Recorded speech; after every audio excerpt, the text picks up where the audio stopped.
match ezili bolongula basheri na bino maya sikeye RTDA Monde.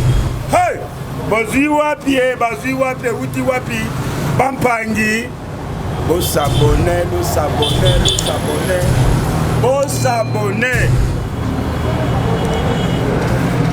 bokumona ba réalité ba news information théâtre ya bien information ya bien tout ya bien radio télévision Dieu et amour soki amour réalité moi bomona ngai pena chez nous réalité mais vivant Olanda biloko eza iloko nzambe chez nous soki telemi uta mokilato yena ipasula mberi yotuba epasula kibota eza iloko nzambe soki telemi tika RTDA Monde TV. Abonnez-vous massivement. Nulle part ailleurs, vous avez une série Nyoso, et vous avez comédien, vous avez gaga, vous avez une mission. Il y a qui te connaît les gars, chaîne monte nulle part ailleurs. RTDA Monde, Kimakin Kaka. RTDA Monde, Bisengo na Bisengo. RTDA Monde, Yangonde et Fongoli dans le monde entier. RTDA Monde.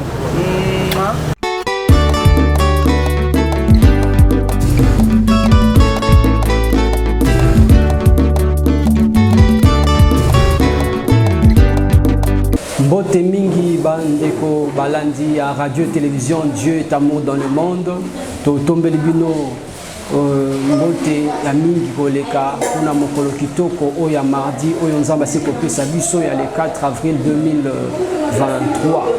2023 ezali esengo pona biso po ete mokola lelo tozali bi kolobela susu na oetali pasika po ete tozana veille ya fête ya Pâques to pasika oyo ezali kotalisa célébration ya bakristo oyo basalaka mobu nyonso to ane nyonso mpona kokanisa kufa mpe lisekwa ya Yesu Masiya na boye totikali nsima te mpona kotalisa biso nini nde tobengaka Pâques kolandisama bana na Nzambe eza nini Pâques kolandisama bakristo ezali nini toyebi ete Pâques to pasika na ndenge ya lingala likambo oyo ebandeli biso wuta na Ancien Testament na Exode chapitre 12 ezali penza recommandation oyo Nzambe azali kopesa na bana na Israël Pâques oyo ezali kotalisa na Ancien Testament na Exode 12 Nzambe alobaki na Mose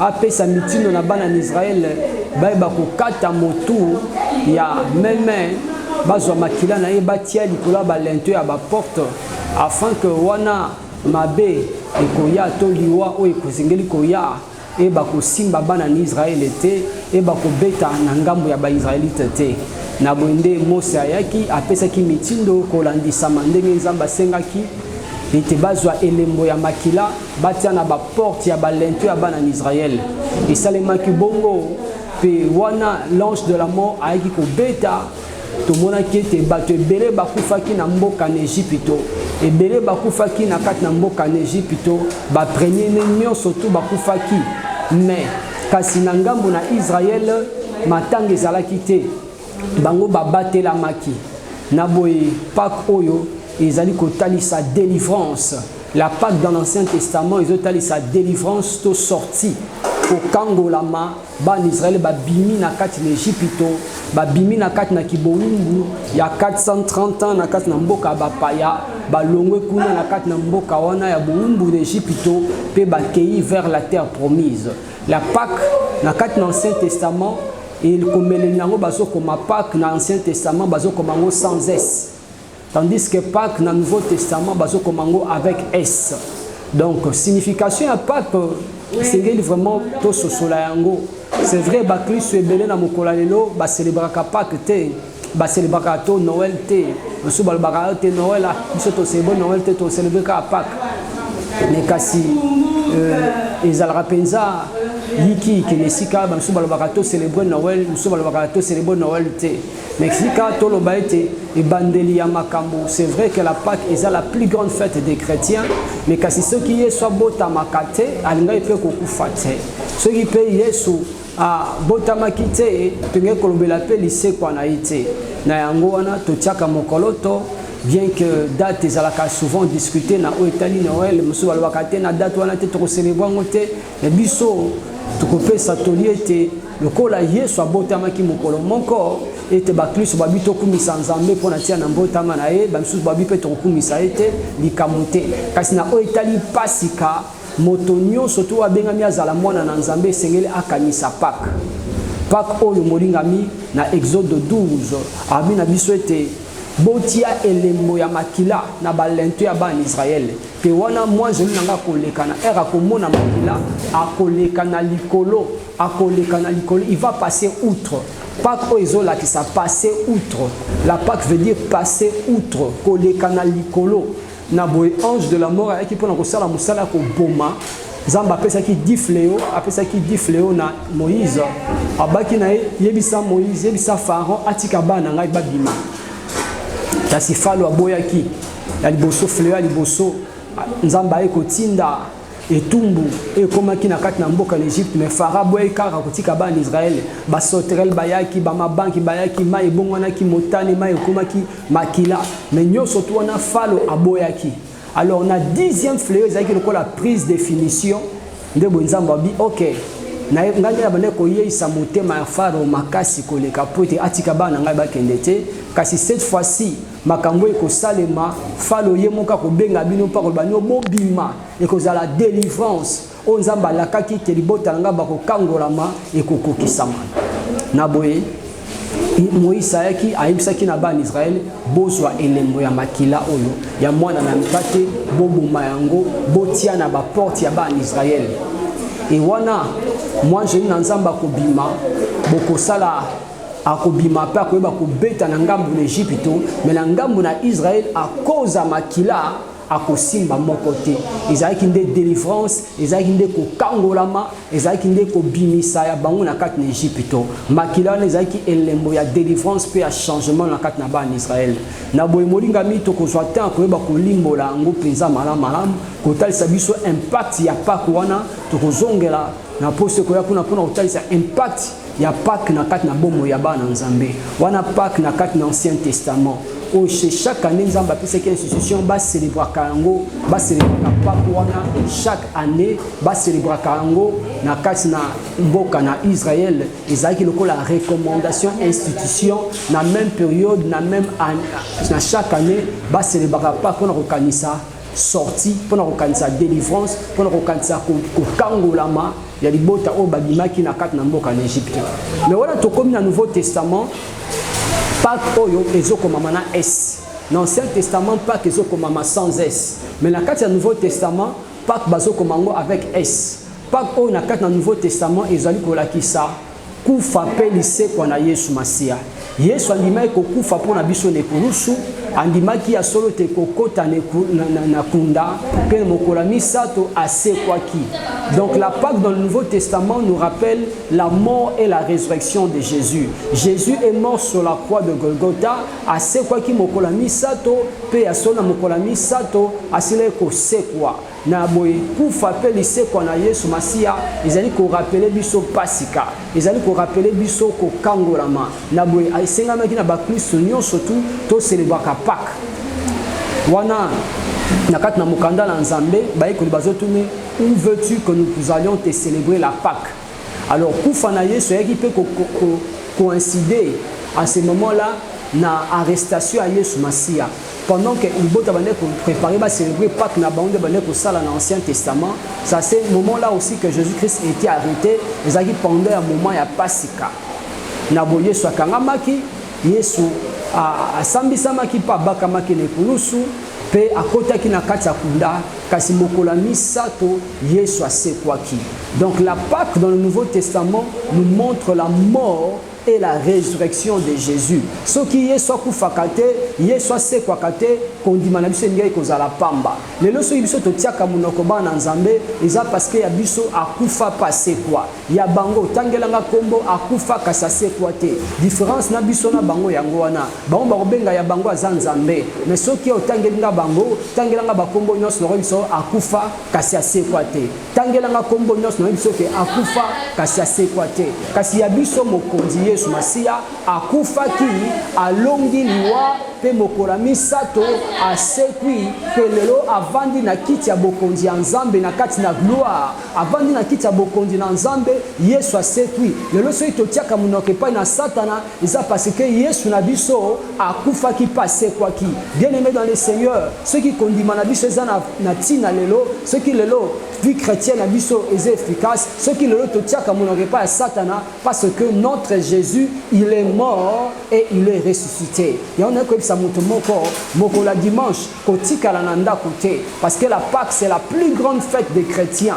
c'est la base de la vie chrétienne ceux qui molinga mi yeso kufakata se kwakate mais le biso to tiaka mon côté mais le kola yeso kufaki passé quoi qui yango biso to tato la rake il est vivant il est ressuscité yango mokola dimanche oyo ezali fête ya ba Christ union surtout dans le monde entier bazo célébrer Pâque yo moto zali kolandanga kotika la nanda côté yo pe lokola kele kokumisa nzambe kele kosanjola nzambe po te mokonzi na biso akufaki passé quoi qui mokola misato avandi na kiti ya bokonzi ya nzambe akei kobongisela biso esika alléluia yango molingami la Pâque eza un impact monene na kati na bomo ya bana nzambe tokozongela bino na kati na bémission koya pour kotalisa biso impact nini Pâque eza nango na kati na vie chrétienne impact nini Pâque eza nango na kati na bomo ya mokristo parce que la Pâque a une grande signification Jésus-Christ il a accepté ya kozwa esika na biso nekulusu andimi komema bapasi na biso nekulusu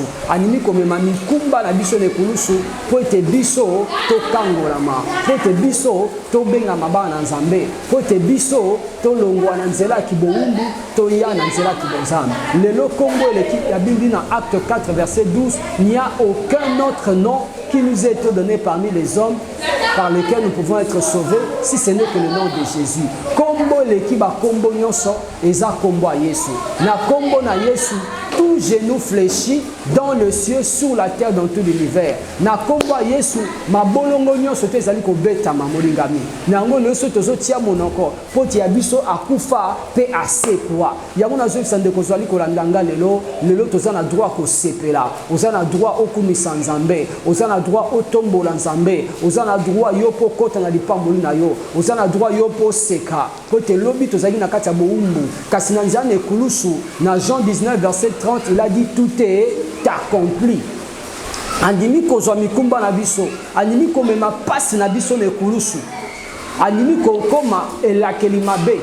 Pote na tango kala soki moto babaki ye na ekulusu, azali penza moto moko o aza condamné par la loi, aza penza melakeli mabe. Mais Jésus a accepté de passer par ce chemin-là.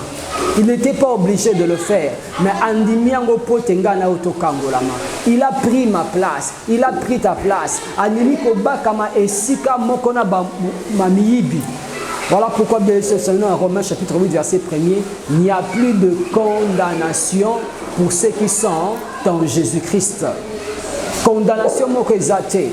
Que personne ne t'efface de la peine. Et bien, dans Galates 6, verset 17. Que personne ne t'efface de la peine, car je porte sur mon corps les marques de Jésus. Motomoko tungisangate, motomoko te a salanga mabe, motomoko te a kitisayo. Pote elembona Yesu kat na bomo na biso et salié te biso to kangolami. Tozana bilembo Yesu. Yesu andimaki akoma elakeli mabe. Andimaki babete fimbo na mokongo pona yole la susu mokongo pasite. Andimaki bate ekotina nzube na motu pona yole la susu mutu pasite. Andimaki modingami babete ba sete na makolo pona yole la susu rhumatisme te. Alelaki babete ikonga na mopanzi andimaki yango poto yole la susu libumu pasite. Na yango Pâque ezeme na biso délivrance.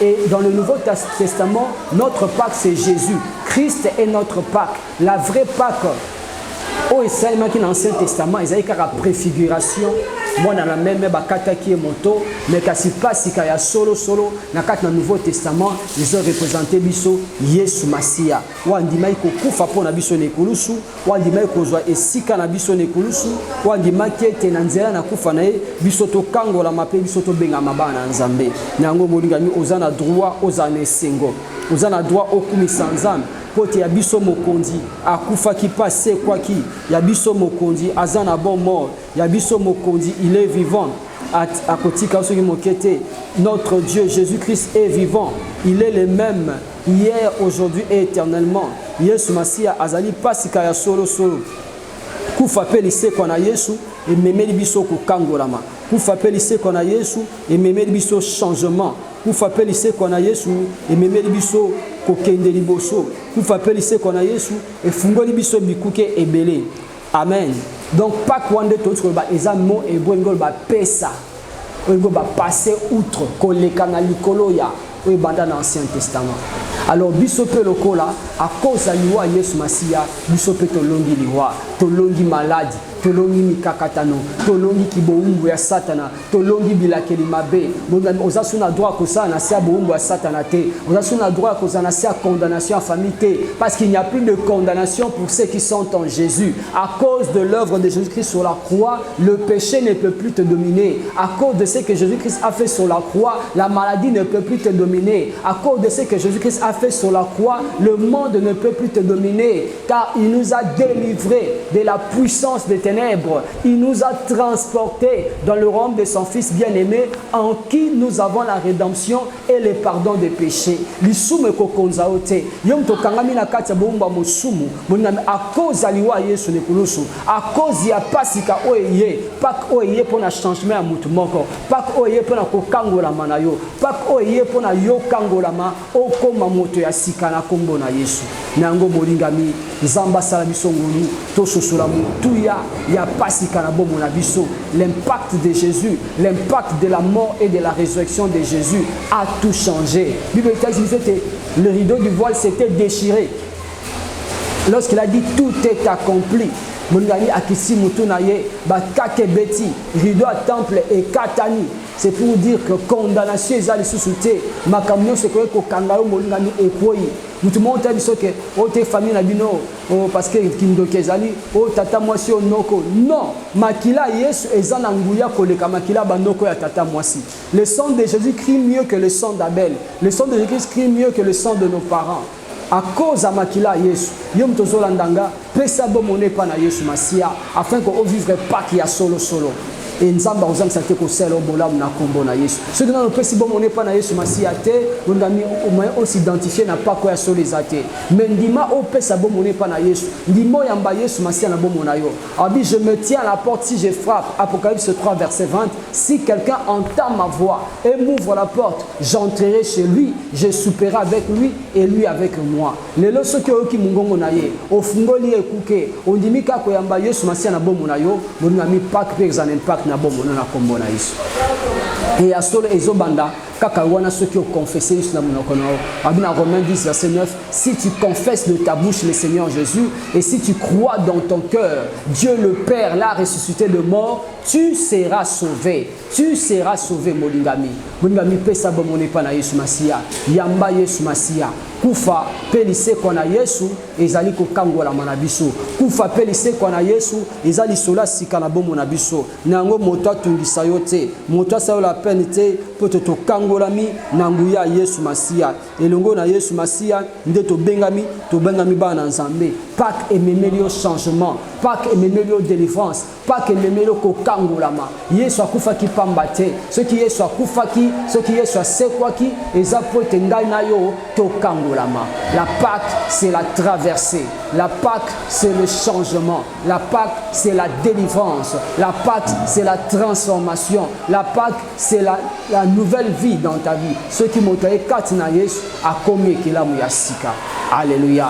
Yango moningami tokozonge la bino pona koyeba ko conclure émission na biso et Nzambe apambola bino tozolobela lelo émission na biso na Italie la Pâques ezali kotalisa biso Pâques na Ancien Testament otobi bako marango sans S na Pâques na Nouveau Testament oyo komamara avec S tozonga pour conclure émission na biso tolanda nzembo kitoko oyo bande kwa technique bazo proposer biso nzambe apambola bino.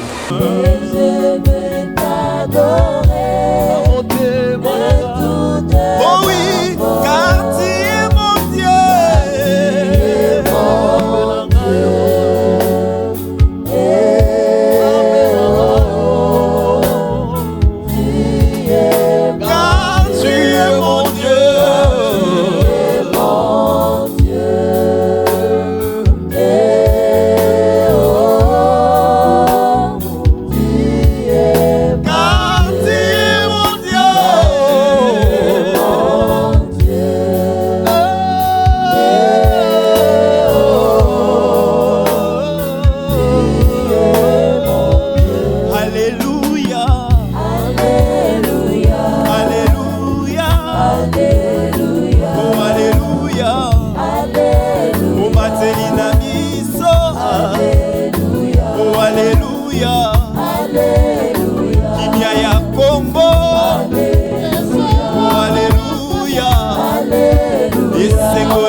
Sous Bandeko Balandia, RTDA, Radio Télévision, Dieu est amour dans le monde.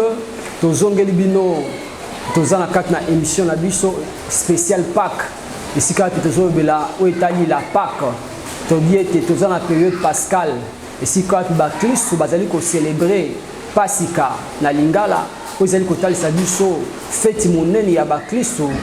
Tobenyango fête monene ya ba Christ puisque mon oyo nyo sabega mo Christ azali ko se mettre d'accord na fête wana. Tandis que Noël, il y a certains chrétiens qui disent na ko célébrer na Noël te Yesu akufa abotama ina mokolo wana te. Il y a d'autres encore qui célèbrent Noël en disant que même si abotama mokolo wana te, c'est vrai Yesu un jour abotamaki. Mais au moins la Pâque met d'accord tout le monde, tout chrétien ou azali mo Christ azali ko kanisa pour faire lycée quoi Yesu Masia.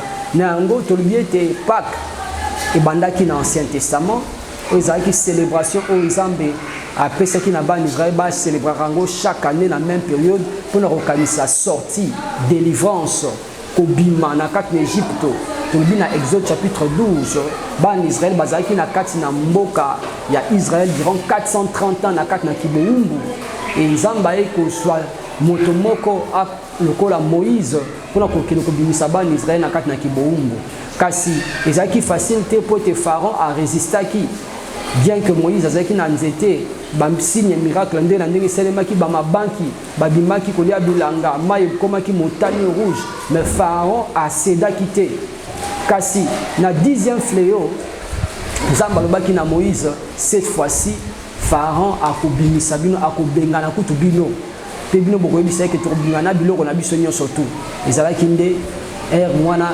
Moïse azwaki instruction na Nzambe abaki yebisa na ban Israël ba imolé bango nyonso tout même moko na kat na famille na bango bakotangisa makila pe wana makila wana bakoyeba ko célébrer bakozwa elemba makila bakotia na porte ya balento na bango nde tolobi mo Pâques ezola na hébreu ngo ba pesa ngo ba passer outre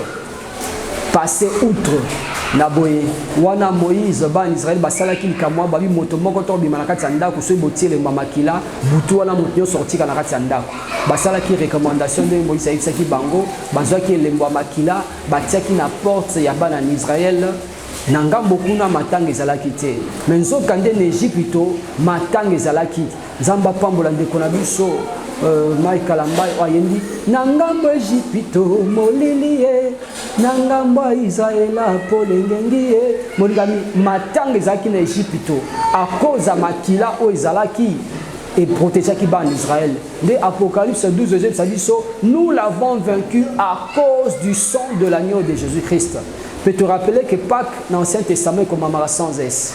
toye na ngambo ya Nouveau Testament tobi Pâques ezo rappeler biso kufa pe lisekwa ya Yesu. Yesu andimai kokufa pona biso asekwi mokola misato avandi na kiti ya bokonzi ya Nzambe. A cause akufa pe lisekwa na Yesu biso totiaka munoko liboso ya Satana. Satana za na pouvoir monter na bomo na yo. Nazo bisa yo mto zali kolandanga Pâques na Nouveau Testament comme marana es ezolakisa biso la mort et la résurrection de Jésus. Non seulement la mort mais la résurrection. Lokola Yesu akufi pa sekwi. Yango na différence na ba prophète mosusu o mokili batiaka munoko. Bakufa kasi basekwa te. Kasi ya biso Yesu akufa pe mokola misato asekwa. Yango wana nde so lakisa biso impact ya vie chrétienne. Ce qui le vie chrétienne tout tient comme n'aurait pas une Satan parce que Jésus a vaincu la mort. Le dernier ennemi à être vaincu c'est la mort et la personne qui a vaincu la mort c'est Jésus-Christ. Yesu ande na yo koyela o lelo na moya lelo etei pesa bomone pa na Yesu Masia. Dimanche eza Pâques kotika na ndako te kende kokumisa Nzambe kende kosanjula Nzambe yo mutozali kolandanga. Kongo leki ba kombo nyos ezande komba Yesu Masia. Soko yambi Yesu Masia na bomo na yo okozala desute. Pe Pâques oyo ekoyela o lipamboli.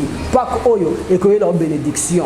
Nambala oyo ekoya tokotalisa biso les acquis de la croix, les acquis de la résurrection. L'impact ya Pâques na bomo ya Mokristo. Pâques oyo ememini na bomo na biso tokotalisa ngo tokotalisa ba avantage ya kufa pe alise kwa Yesu Masia. Mais kasi no nangi osimba ete soki Yesu akufa kite soki Yesu asekwaka te na biso totiaka munoko epai na Satana te. Mais loso totiaka munoko epai na Satana parce que eza na moto moko o alongaki ene kulusu o lelo aza na bomo eza nde Yesu Masia. Et biso tozo célébrer Pâques kufa pe lisekwa na Yesu ememelinga changement, ememelinga transformation, ememeli lipamboli, ememeli komata, ememeli kokende liboso. Rien ne va te condamner car nous avons tout pleinement en Jésus. Il nous a délivrés de la puissance de ténèbres.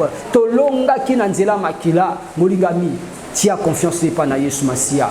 Et na sengi na yo dimanche kotika na ndako te kende kokumisa Nzambe kende kosanjola Nzambe pote Yesu akufa asekwa réellement na bavi na biso asekwa na bizaleli na biso bongo lokume kozonga epai na Nzambe. Nzambe apambola biso yo munde komandami.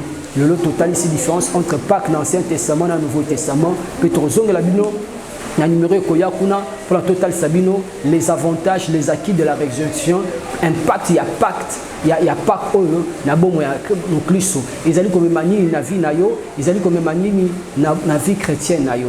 Nzambe apambola biso tikala branché na radio télévision Dieu est amour dans le monde afin que ba kolanda makambo minene pe kitoko longo na Yesu Masia simba ete Yesu akufi Yesu asekwi kufa pe lisekwa na Yesu eza kokangola na yo eza changement na yo eza lipamboli na yo eza komata na yo Pâques eza délivrance na yo et Christ est notre Pâques. L'agneau qui a été immolé dans l'Ancien Testament, azakara préfiguration à Yesu Masia nekolusu, wa dimai ko baka mapona masumu na biso, afungoli maboko par lui tout est accompli. Tout est accompli. Ngo baete asali mosala nyonso, lelo kutime ko kangayote, lelo nokoto maladie moko ko kangayote à cause ya mosala Yesu Masia nekolusu. Bonne fête de Pâques na balandi nyonso surtout ya RTDA, vous allez partout de par le monde entier, vous likez l'émission na biso, vous commentez, vous tuna biso motuna. Vous avez toujours prié à koyeba koyano labino Nzambe apambola biso. Bonne fête de Pâques. Yesu akufi Yesu asekwi et asekwa na bomo na yo asekwa na libota na yo asekwa na misala na biso na kombo na Yesu amen. Nzambe apambola biso. Voilà, balobi RTDA Monde yaka moko quoi. Chaîne yaka moko RTDA Monde. Awa pas de bêtises. RTDA Monde de makambo s'abonner massivement chaîne yaka moko awa au moins l'émission est bien. Émission bêtise, émission polémique, émission propre, émission oh papa na maman papa Vanzi. Bon talana bana donc pas de bêtises. RTDA Monde TV, vous s'abonner massivement. Chaîne moko. RTDA Monde makam. Tout ça sunde ninga na bino. Tout na RTDA Monde à suivre. Voilà bande qu'on a biso balandi o eza chaîne kamoko. De so le na YouTube au ta chaîne kamoko. RTDA Monde. Vous s'abonnez massivement. Vous avez chaîne papa maman vana li bota batala. Chaîne épée sa conseil. Chaîne autres za na bêtise na qualité zo sunga mabot. Alors vous s'abonnez massivement. Alléluia.